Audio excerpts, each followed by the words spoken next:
how much taxpayer money should go to fund drag queen story hours on military bases? Who funded these things, Mr. Secretary? Listen, drag shows are not something that the Department of Defense supports or funds. So. Well, wait, why are they happening on military bases? I just showed you the evidence. Why are they happening? Mr. Secretary, you told Senator Schmidt yesterday that if the 8,000 plus service members who've been separated from the military due to the vaccine mandate want to reapply, that they're welcome to do so, but that you would do nothing to solicit their reapplication or to incentivize it. Why is that? I think it's incumbent upon the individual to make that decision and reapply. The mechanisms are there.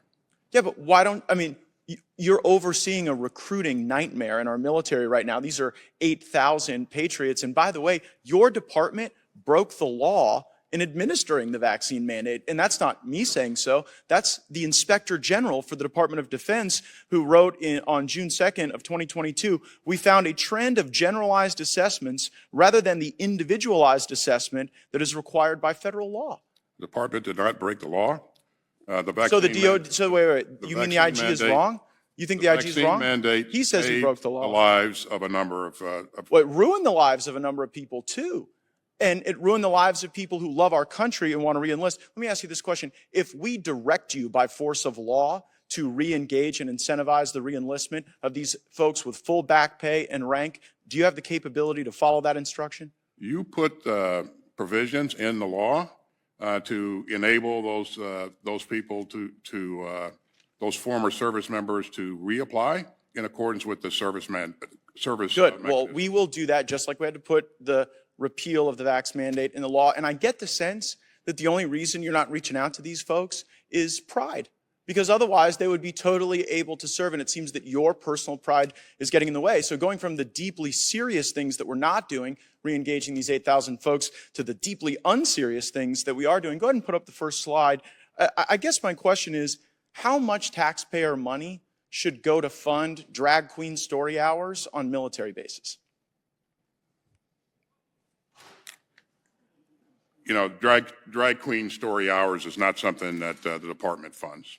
Well, wait a second. That's actually not what the record seems to suggest. You were going to fund one at Ramstein Air Force Base. That one got canceled, but that's DOD insignia. That's a drag queen story hour for children. Then also at Malmstrom Air Force Base outside of Great Falls, Montana, you had a drag queen story hour for kids. At the Joint Base Langley Eustis, you put on a drag queen story hour on a Saturday for the first ever kid-friendly diversity, equity, inclusion summer festival. And at Nellis Air Force Base, you had the Drag You Nellis on June 17th. Who funded these things, Mr. Secretary? Listen, drag shows are not something that the Department of Defense supports or funds. So. Well, wait, why are they happening on military bases? I just showed you the evidence. Why are they happening? I will say again, this is not something that we support or fund. Well, so you think hosting a drag queen story hour on a military base isn't supporting the drag queen story hour? I stand by what I just said. But you may stand by it, but it's belied by the evidence over and over again. I mean, are you aware of the piece? Biden's military, Air Force Base in Montana holds drag show, drag queen story hour for kids in the Western Journal. Are you aware of that? Again, I will say what I said before. You're saying what you're saying, but I guess it just doesn't comport with the facts. General Milley, this will be my last time to question you. You mentioned 2 years ago that you wanted to better understand white rage. And so my question is this. Did you read this book? No, not at all. It is What is White Privilege is the book, and it's actually written by a DOD official, a senior official in diversity, equity, and inclusion, and there are now hundreds of these books in dozens of schools, and I wonder if you guys connect this to your problems with recruiting. I've never read it, never seen it. Frankly, I don't even think about that stuff. I think about go ahead and put up the next slide. About the readiness of the force. Go ahead and put up the next slide, please. Okay, well, in the next slide, this is a tweet by one of your employees in charge of diversity, equity, and inclusion, and it's patently racist. They say that she had to give Karen the business, that she talks about caudacity, presumably of Caucasian people. So I guess, Terrible. why does the, Look at it. well, why is that person You're not still going to get an work? argument from me.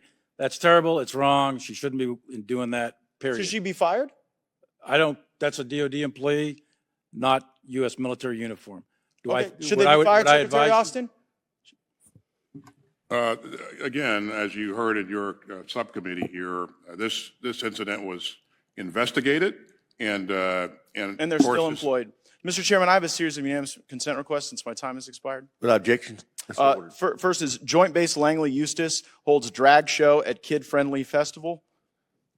And the next is U.S. military defends drag show at largest training center as, quote, essential to morale.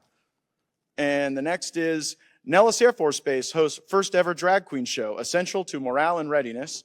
That's a Breitbart piece. And finally, Ramstein cancels library's drag queen story time for Pride Month following criticism. Without objection. So ordered. Gentleman's time's expired. Can I get copies of those? Because I'd like to take a look at those myself, actually. Take a look and find out what actually is going on there. Because that's the first I'm hearing about that kind of stuff. I don't read those news stories. I don't know what you're talking about. I'd like to take a look at those because I don't agree with those. Well, they're now in the those official things record. Shouldn't be happening. Thank period. you. Thank you for that admission. Great. I would like to point out, Chairman, that our students in Dodea schools scored the highest on, the 8th graders and 4th graders scored the highest in math and reading in the country. So I want to thank all of our Dodea professionals who made that possible, and I encourage them to keep it up. I hope you're not thanking that one. Yeah. Gentleman's time's expired.